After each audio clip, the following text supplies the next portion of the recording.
Well, the president insists that, to use his own word, he would rather commit suicide than to betray Israel.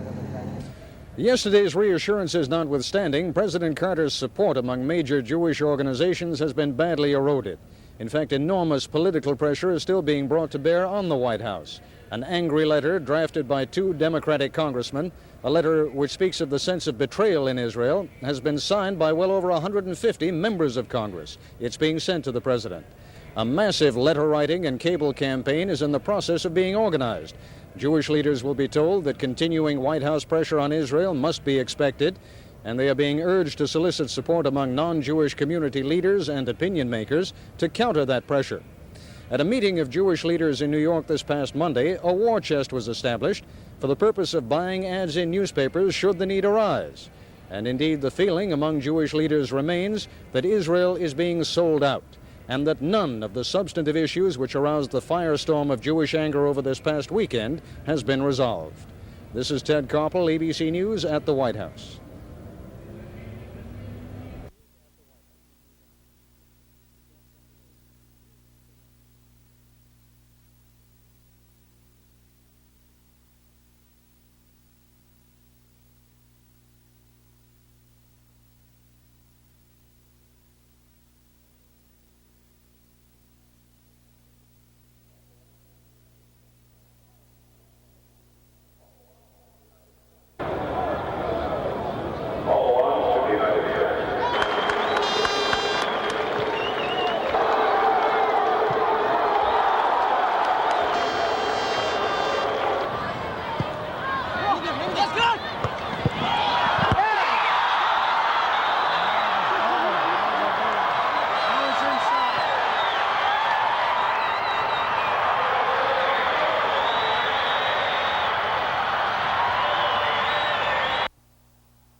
This is Tim O'Brien.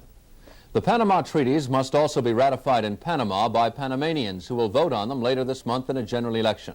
That's been compounding the difficulty in getting Senate ratification in Washington. Whatever General Torrijos says to sell his country on the treaties to convince his people that they are good enough seems to create ambiguity over what American negotiators had stated and may undermine the chances of Senate approval. 2 major uncertainties have surfaced. One is the right of U.S. intervention to maintain the canal's neutrality once Panama has taken possession. The second is whether American warships would be given priority in time of war or other emergency. The answers differ depending on whom you ask. Over the weekend, Senate Democratic leader Robert Byrd said without satisfactory answers to these questions, the treaties are doomed. And another leading Democrat, Frank Church of Idaho, also predicted hard times ahead. President Carter was always aware of opposition, but thought his ratification efforts might pick up momentum following the signing ceremonies here in Washington. Now, 5 weeks later, as hearings resume before the Senate Foreign Relations Committee, it seems the only momentum that's picking up has not been to ratify, but to defeat the Panama Treaties. Tim O'Brien, ABC News, Washington.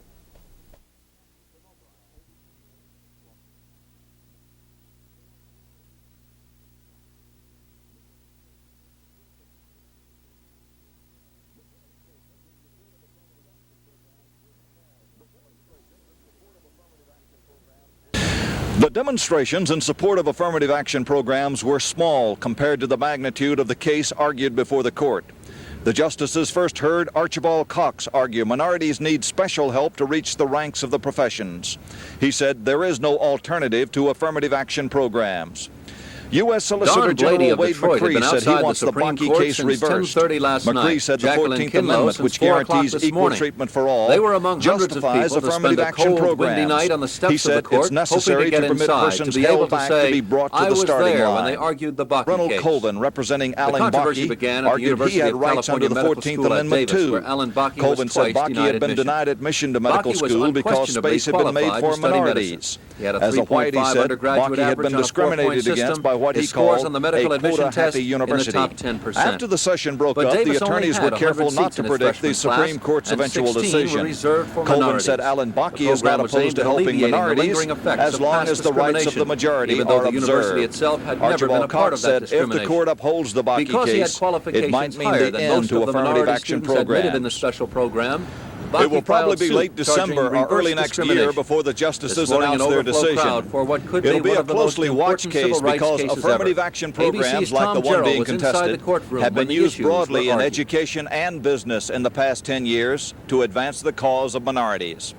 Tom Jarrell, ABC News at the U.S. Supreme Court.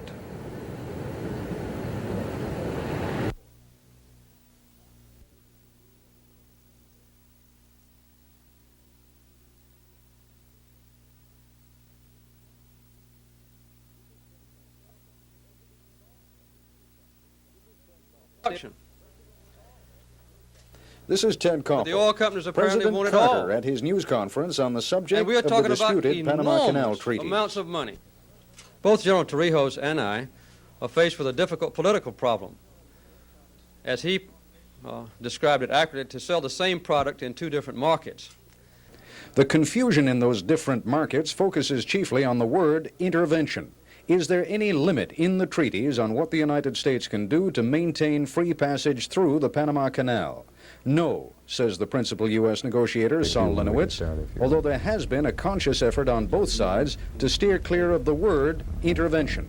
There is no limit in the treaty in the on what United action States the have to United make clear States to the might people have of this to country take in order to assure that the what- canal remains open and accessible and secure. It is conceivable, though certainly not something we today are thinking about, it is conceivable that that might, at some point, call for military action. So just to dot the I and cross the T, we have deliberately avoided the word intervention because that's a red flag in Latin America. Yes, sir. This is Ted Koppel, ABC News, Washington.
It's not unusual for a president to find demonstrations even when he goes to church, but unlike this demonstration outside the First Baptist Church in Washington, a later demonstration inside was something out of the ordinary. One person after another stood up to protest development of the neutron bomb before a startled and perhaps embarrassed congregation.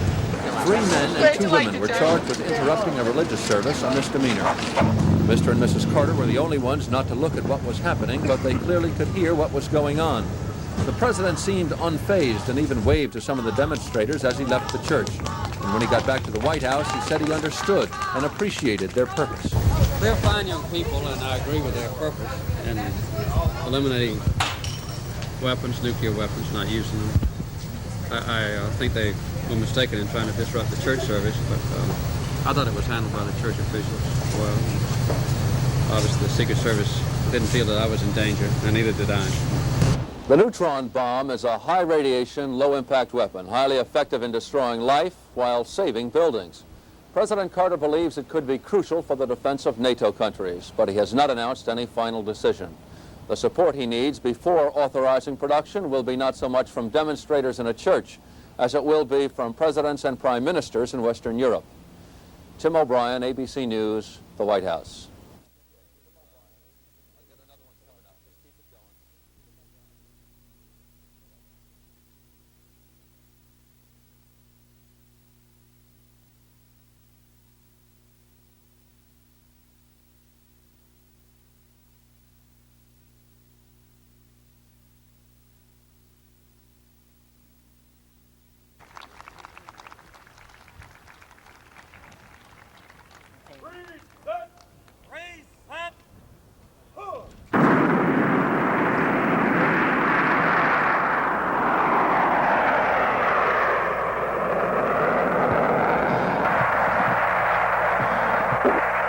Conservatives are pushing hard to revive the canceled B-1 by having the House approve $1.5 billion to build 3 more of the supersonic bombers. The Department of Defense says clearly that they need a penetration bomber.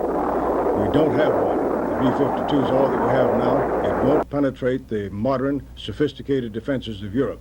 Now, if we need a modern, sophisticated penetration bomber, then we should take the best we can get, and that's the B-1. Democrat Bob Carr of Michigan is leading the administration supporters. The president will get his way. There's enough support in the Congress to help him get his way. So the proponents of B-1 at this time are fighting a rearguard action, trying to keep their foot in the door, trying to keep a production facility open, trying to keep some people employed so that hopefully they can fight on a better day. The president won the last House test on the B-1 by just 3 votes. And one key Democratic aide told me he'll have to call in a lot of IOUs to win this one. Vic Ratner, ABC News at the Capitol.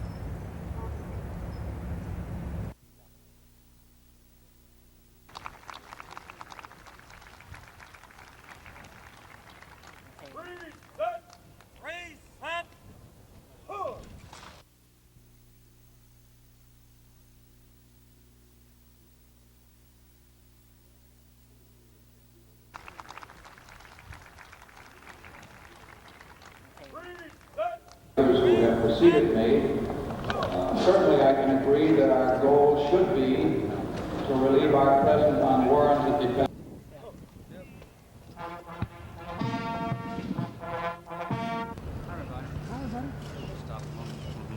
I'd like to say, while Prime Minister Tindemans is with me, that we've had a very close and fruitful discussion of many of the controversial issues that face us both.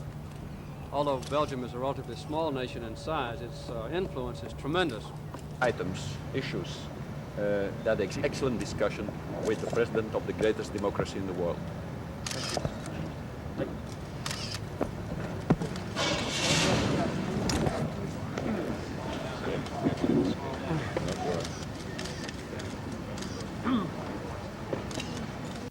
Again, Tim O'Brien, ABC News, Capitol Hill.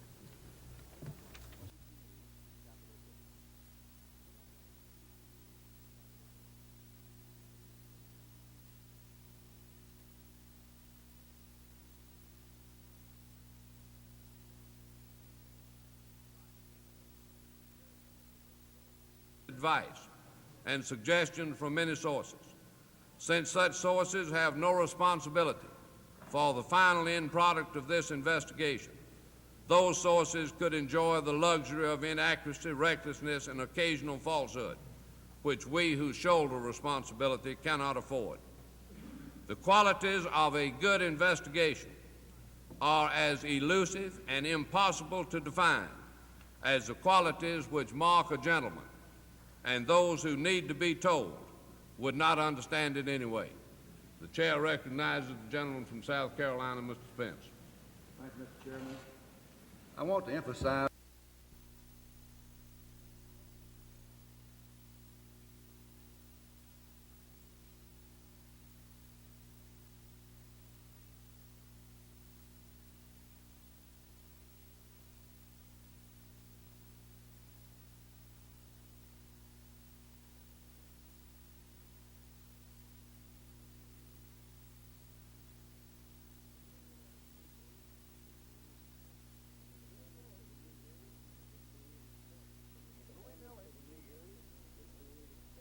In Louisville, it's beer. The formula for the new brew was created expressly for Mr. Carter, who has gained national prominence as something of a connoisseur of beers. In Nashville, it's a syndicated TV show. Billy, I'm going to give you a little advice. While we're up here in Cornfield County, don't you date Lisa Todd. Her neck's dirty. Her does.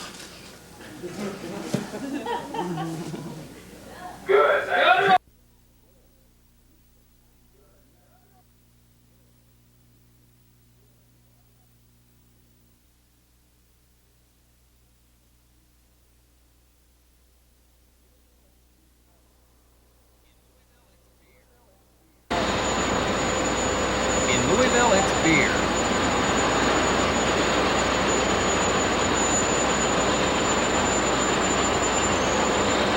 In Nashville, it's a syndicated TV show.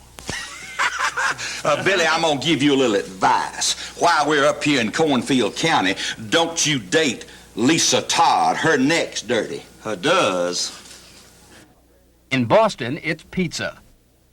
I'm glad to be here, and we're the Piggy's Pizza, and believe it or not, I tried it down home, and I liked it. Down home used to be plain, that is until Jimmy became president. Then the tourists descended and Billy departed. He went national, becoming the nation's first brother and a hot new promotional property complete with a show business manager and a new business card. Since March, when his road show began, Billy has visited 17 states, often in 2- and 3-day appearances. He travels first class, accompanied by an assistant, and while working, 2 bodyguards.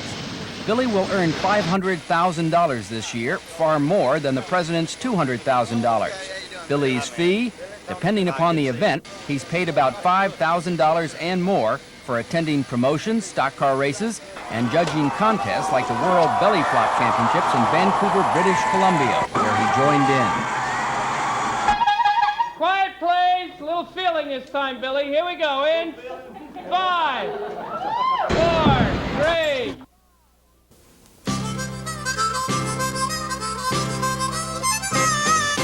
Now we're not ones to go round spreading rumors. Why, really, we're just not the gossipy kind. Oh, you'll never hear one of us repeating gossip. So you'd better be sure and listen close the first time. Billy Carter's made a new discovery. Do it again. Okay, that's... Scientifically, he's no fool.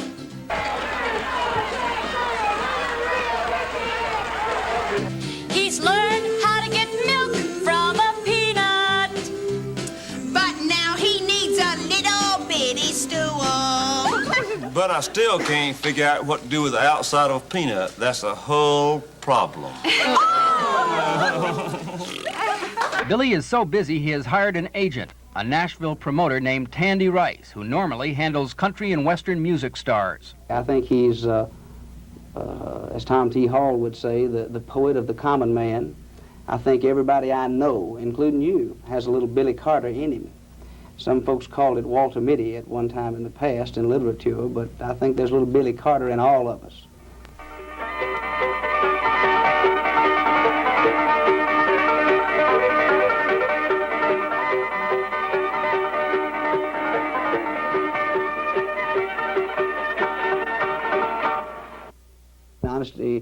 may come in a guy that stands up in the midst of a phony, tinseled, cellophane world and says, by God, I'm me. I like beer, and whether or not you like it has no bearing on whether or not I'm going to drink it. When asked why he does all this, Billy says, to support my wife and 6 children. James Walker, ABC News, reporting.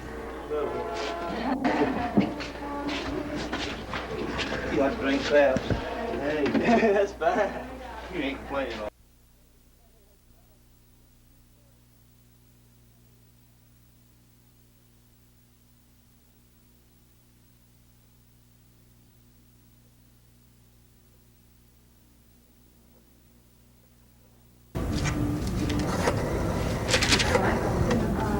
No, you know what the new policy is now? You see the patient first, just so you have an idea what goes on. And then you tell the clerk that you're ready, and she'll call, and you get on the phone and do it. Okay. You know what I mean? So that you see the patient first, instead of just calling up the parents. Did you see him? Yeah. So, buzz. Breast sounds on both sides of the chest. 12 to Georgetown. Repeat your message, please. Are you able to hear? When was your last day? Is there something else? 27. Cold patch? Heat patch? She's going on birth control.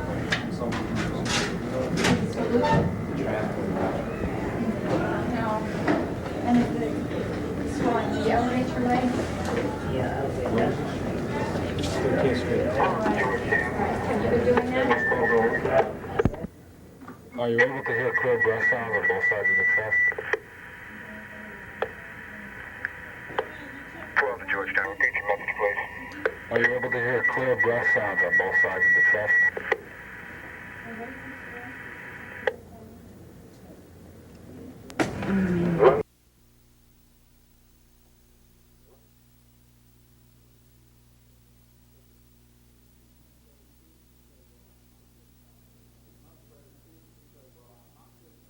The administrator chooses to say, well, I'm not giving it out on this act, I'm giving it out on the Freedom of Information Act, he could do it. There is danger in this language. Yes. I'd like to reiterate the language so we have an understanding of what it is.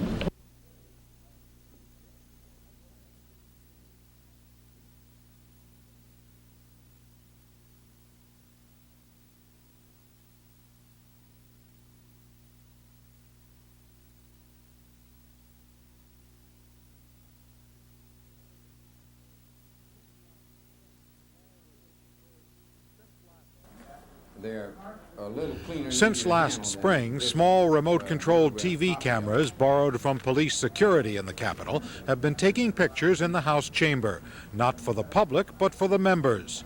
The closed-circuit test, run by a committee headed by Texas Democrat Jack Brooks, can be seen in members' offices, enabling them to keep track of what's happening on the floor while they do other work. A final decision on when and how to make the floor debates available to radio and TV news broadcasters won't be made until early next year, after still another study. But Chairman Brooks says his colleagues needn't worry about how they look on TV, just be themselves.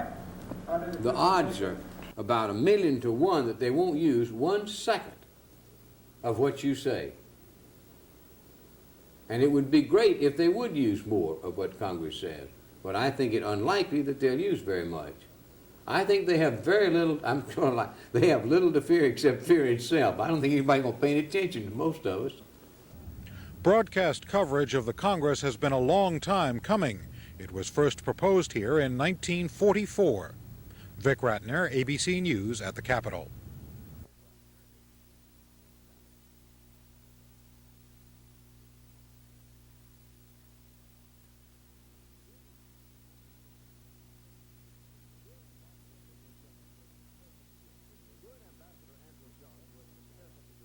UN Ambassador Andrew Young, who has been careful to distinguish between sanctions against the government of South Africa and sanctions against its people, said he would not favor a ban on nuclear materials to South Africa.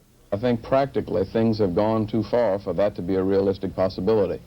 To cut off things now would only encourage separate development of South Africa's own nuclear potential. I think by maintaining some kind of relationship, we do have the possibility of influencing them to sign the Nuclear Proliferation Treaty and accepting all of the safeguards that go with the International Atomic Energy Agency.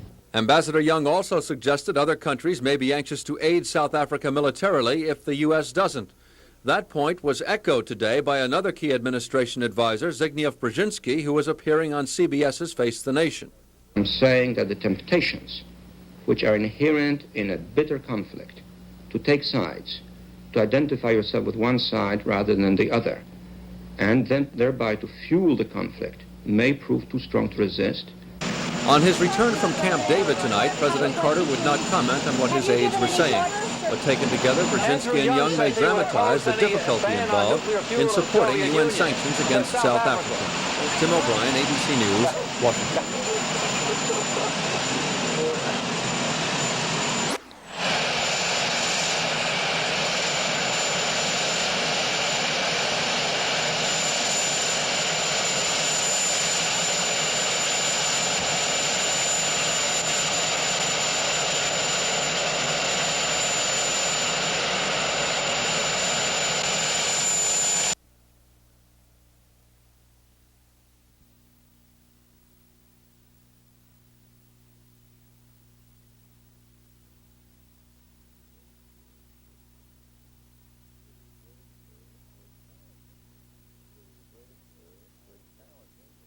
It was a great experience, great challenge for me.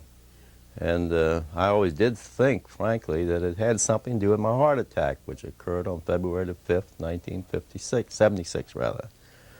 Although I don't know, I'm not a doctor, and we know that medicine's not an exact science. Some doctors think that it had something to do with me, and others don't believe that. However, now that it's over, so far as I'm concerned, I'll have a lot of fond memories. The lawyers that worked in the case on both sides, the prosecutors did a great job. Great team of defense lawyers, some of the best trial lawyers in the country were involved in this case. So I have a lot of pleasant memories, fond memories, although it was a very sad case.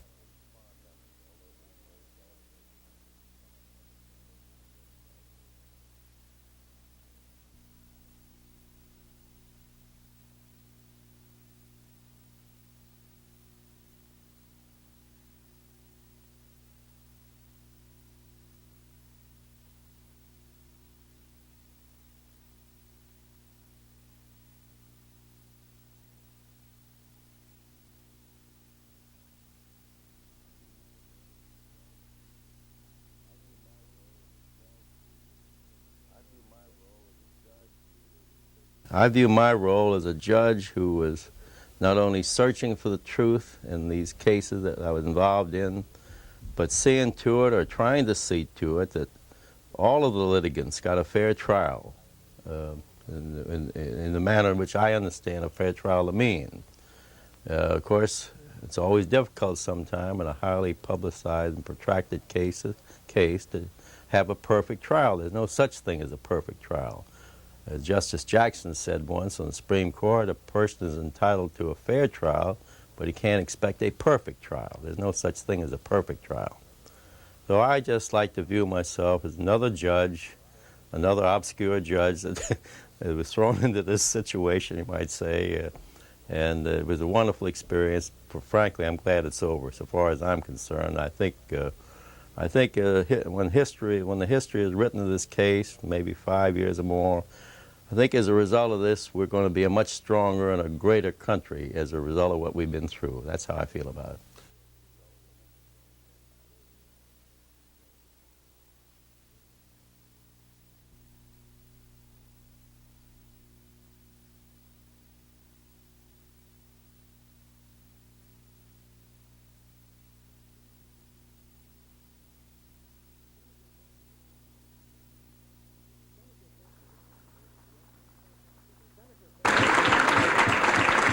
Senator Baker dominated the opening sessions with his hard-hitting attack on the Carter Mideast policy. He from charged those Carter with policies which have been abandoning the developed old by other Republican policy administrations, of both freezing Republican out and Russia Democratic, from major peace over the period of negotiations. the last 30 years. A likely Implementation of our presidential democratic candidate, objectives. Minority And it's Leader true, Baker, of course, that claimed that the in a country administration with was as many risking a interests new and war objectives by as the forcing United Israel States, to a that Geneva peace the conference making with no of the assurance of United success. States. And it's also going to Geneva will be productive only if the parties to the dispute are ready to engage in fruitful negotiations. And my friends, the Geneva Peace Conference has the potential for doing at least as much harm as it does good unless we know what we're doing when we go there in the first place. Unless we can resist the temptation to try to bring pressure from the outside against either Arabs or the Israelis to impose a peace, then there's the very real possibility that Geneva can exacerbate the differences of the parties instead of ameliorating them. United Nations Ambassador Andrew Young spoke up for the administration, but never answered Baker's accusations directly. Though our policies are most criticized, now more than ever before, I would contend that they may be more successful than one would imagine. Judging from comments before and after the speeches, President Carter will face a polite but skeptical audience when he speaks tonight. It's clear there's mounting disquiet, even alarm, in many sectors of the American Jewish community, and it will take more than words to reassure them. John Skelly, ABC News, Washington. Institutionalized tribalism.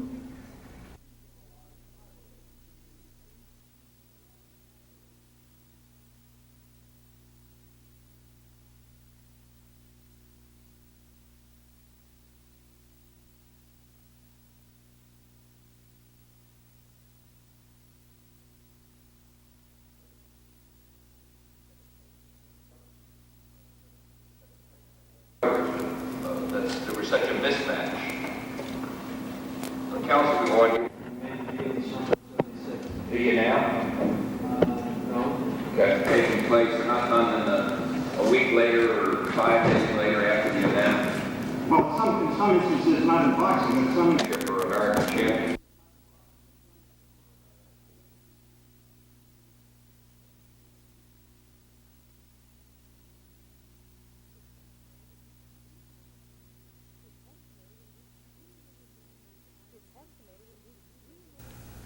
It's estimated at least 3 million women use IUDs, intrauterine devices like these, as a method of birth control. But there have been serious problems associated with the devices. Some, like the Dalkin Shield, have been taken off the market after it became known it could cause death. Starting today, new labels are required for IUDs. Like these IUDs being packed in California, all devices must include a pamphlet explaining how the IUD works and the health risks involved. This is so a patient can decide whether the IUD is appropriate for her before it's inserted. Though women's groups have fought long and hard for these labels, a founder of the women's health movement says the warnings don't go far enough. The warning doesn't make it clear that you can die from the IUD. Yeah. And you can die. Your chances of landing in the morgue, if you're an IUD user, are not quite as great as if you're a pill user, but your chances of landing in the hospital with a very serious condition are just as great.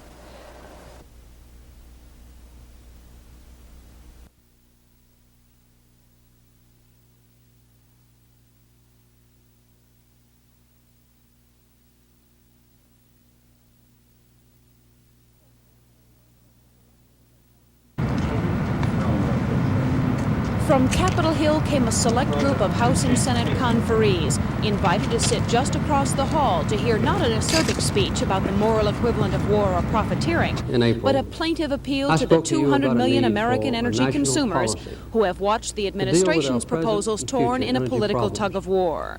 And the next day, this is not a contest of strength between the President and the Congress, nor between the House and the Senate. What is being measured is the strength and will of our nation, whether we can acknowledge a threat and meet a serious challenge together.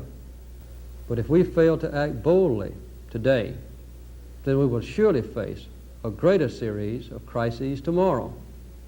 Energy shortages, environmental damage, ever more massive government bureaucracy and regulations, and ill-considered last-minute crash programs.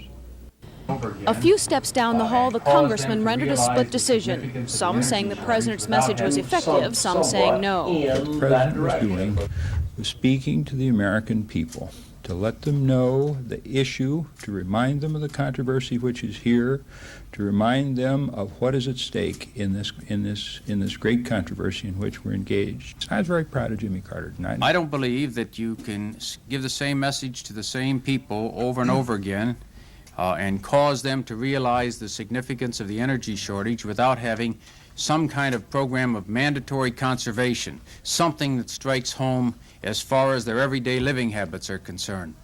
There could be no disputing, however, that President Carter again threatened to veto his own energy package if it breaks the budget, if it bloats oil and gas company profits, or if it fails to turn the country away from foreign oil imports, which since the last oil crisis in 1973 have not shrunk, but grown by 40%.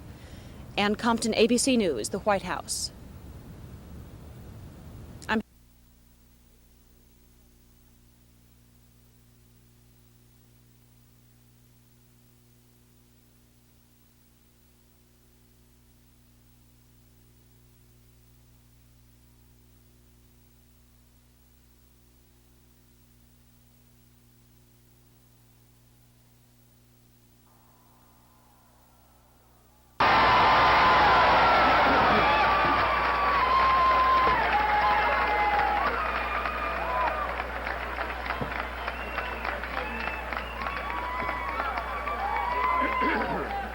I'm tremendously proud that so many people all across Virginia have taken an active part in this campaign.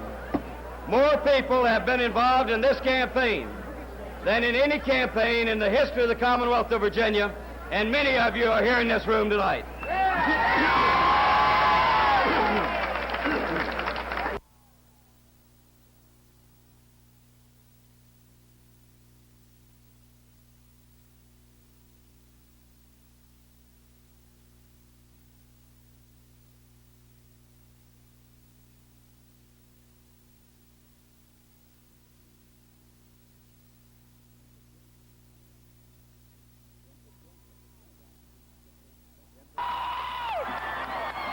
In Virginia, it turned out to be strictly no contest.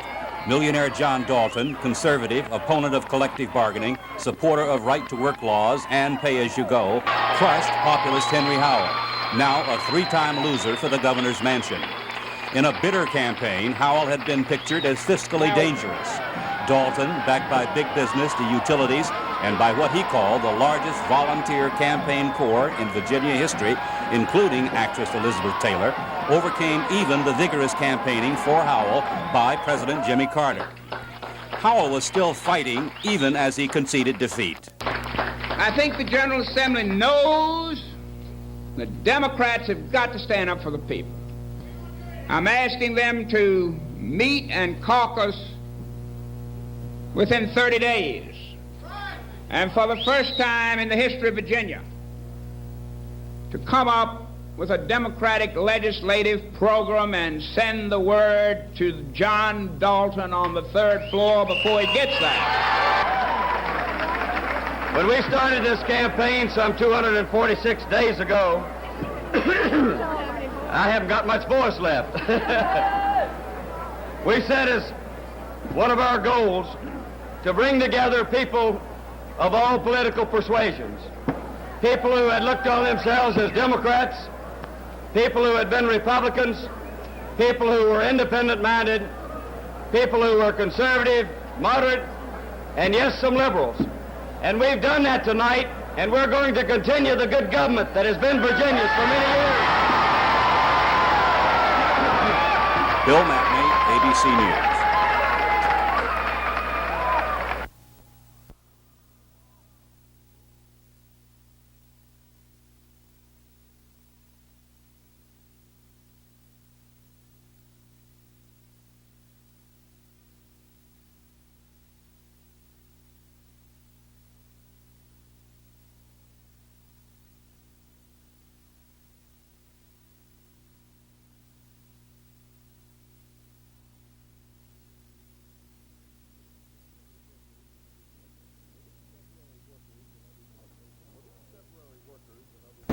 For these temporary workers and others who have no job at all, not working means no self-satisfaction. And the only thing worse than that, they say, is being given a hope with no real way of realizing it. George Strait, ABC News, Washington.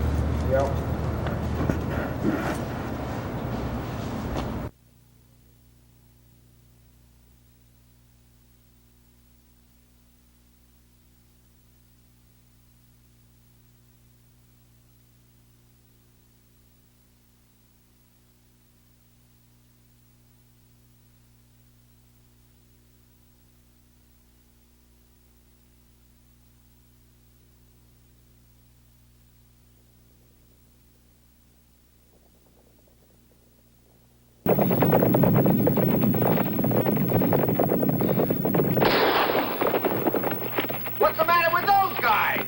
I think we lost him. How many of them are following us? All of them.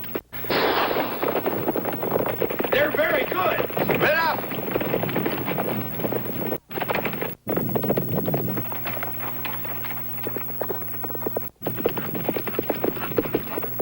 Us. All of them. All of them.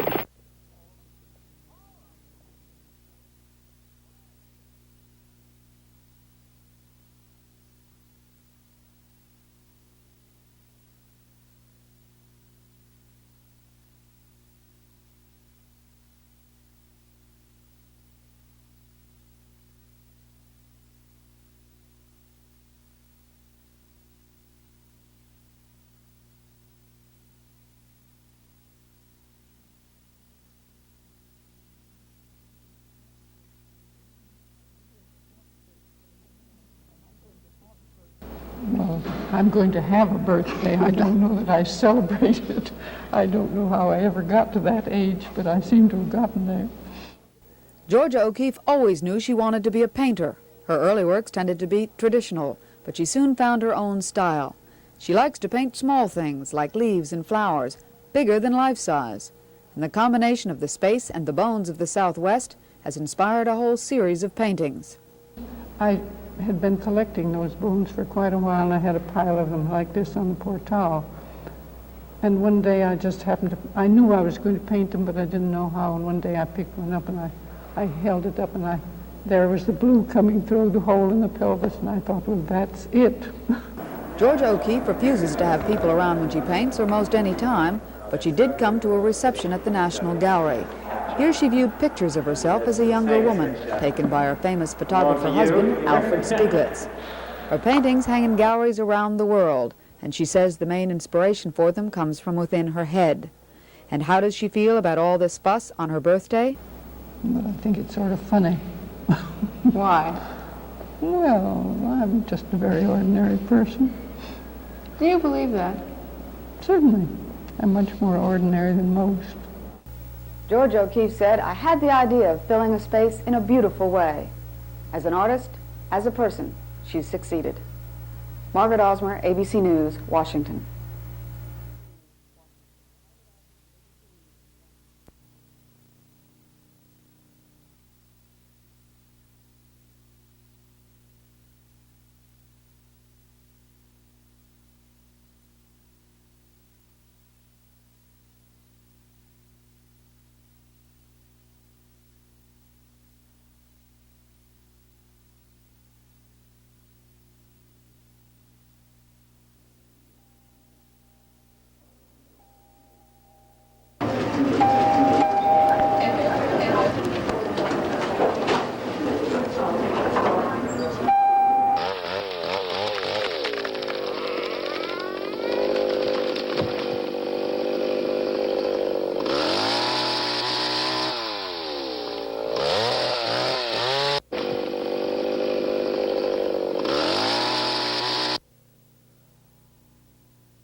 Top administration officials are becoming concerned that President Sadat's peace mission is running into serious opposition instigated by communists and Arab hardliners.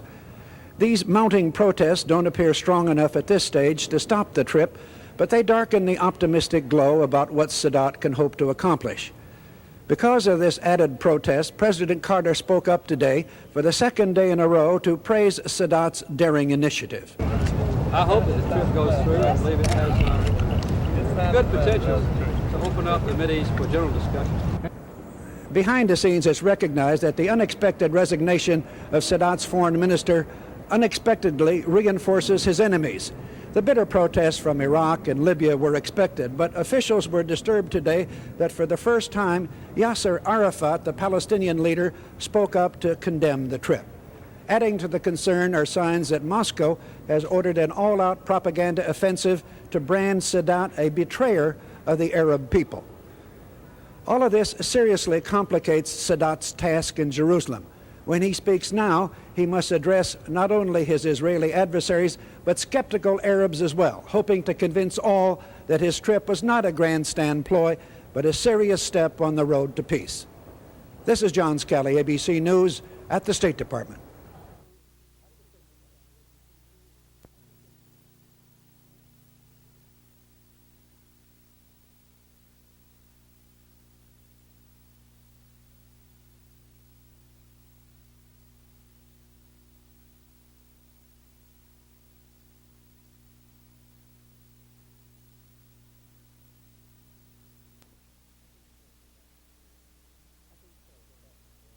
Things are going well.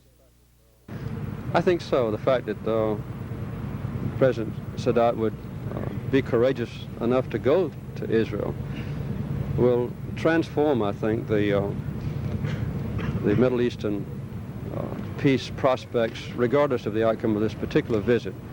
It's a breakdown in 30 years, perhaps even centuries of hatred. And I was particularly touched yesterday when President Sadat walked down the red welcoming coffin and shook hands with Mr. Dayan, and he and Mrs. Meir exchanged a friendship, and he bent and kissed her on the cheek. I thought that was a great occasion. I think it will be a major step forward. What do you mean that leaders have been an obstacle to peace in the Middle East? Well, I think it's obvious that the people of the world want peace and pray for peace. And I think that this action by President Sadat to break down all the barriers that have been created by leaders in the past and go directly to the heart of Israel in Jerusalem has been feared by many as a possible action that would arouse the animosity of his own people, and also there was doubt about how Israel would receive him.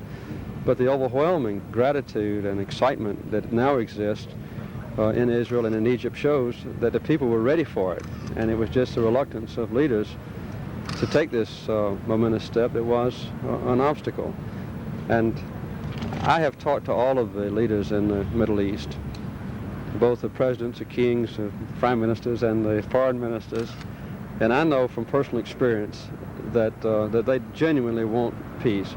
Some of them, I think, have underestimated the willingness of their own people to accept strong moves toward a new understanding.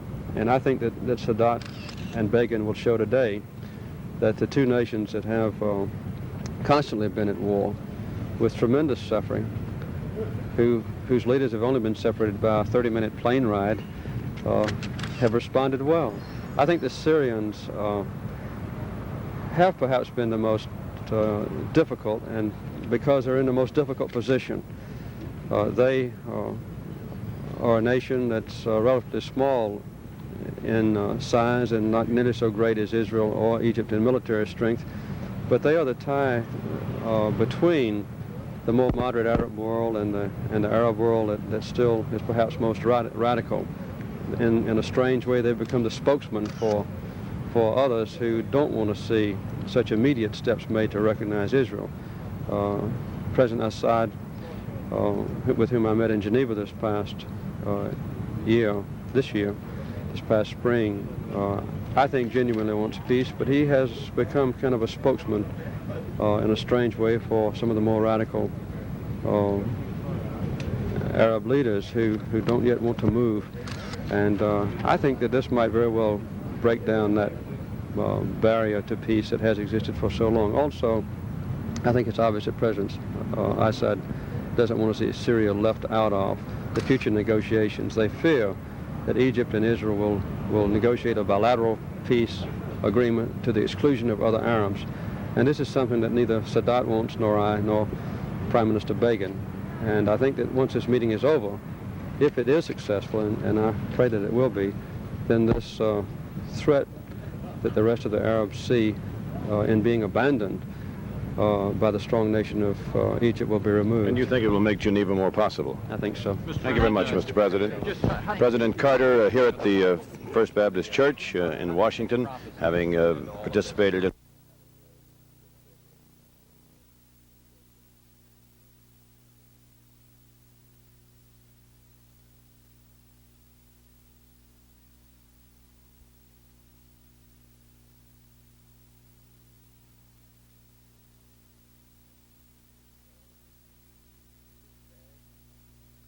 Cash, Ben Epstein, Max Greenberg, and if I may recognize one person, not at the head table, but who has been the face and the heart of the ADL all the years of public life, and who serves you and this organization. We love and respect you. Your message speaks to the heart of the whole cause of human rights.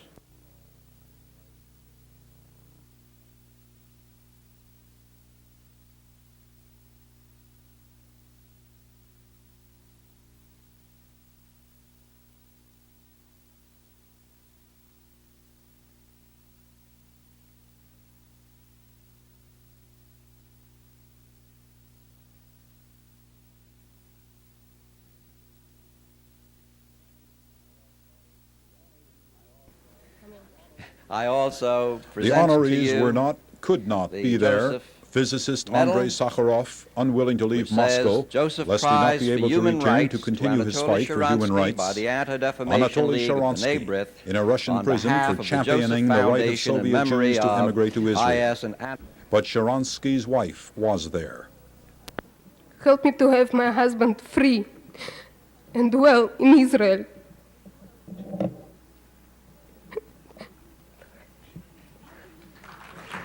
I believe the American government and the American people can help,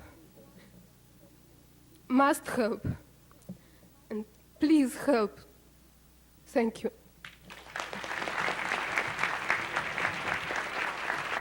Then Vice President Mondale. We love and respect you. Your message speaks to the heart of the whole cause of human rights. It is one that I will personally report to the President following this meeting. Herbert Kaplow, ABC News, Washington.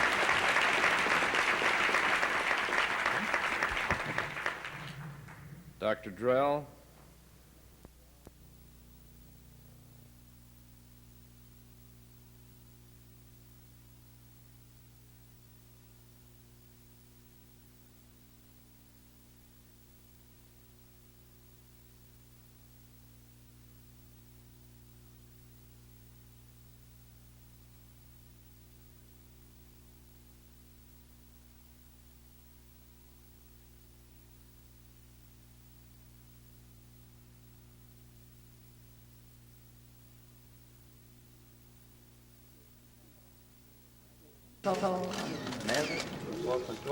For Annie Ducher, it was the fulfillment of a pledge she made almost 100 years ago, meeting and shaking a president's hand. As a girl of 11, Annie Ducher's father brought her to Washington for the inauguration of Grover Cleveland, and she wanted to shake the president's hand. But her father said no, they were poor people and had no right to. She told her father that before she died, she'd shake a president's hand. And at the age of 106, she did it. You look so young and vigorous, I know. If you hadn't seen me, you could see part of the... Now he's spreading it.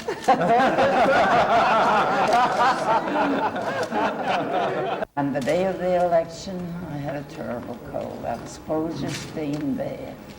I was like, I gotta go out and vote for Jimmy Carter. I said, you gotta carry it. Annie Ducher observed she thought the president would be a taller man. President Carter responded, he was, before he became president. David Garcia, ABC News, the White House. I was taller, too.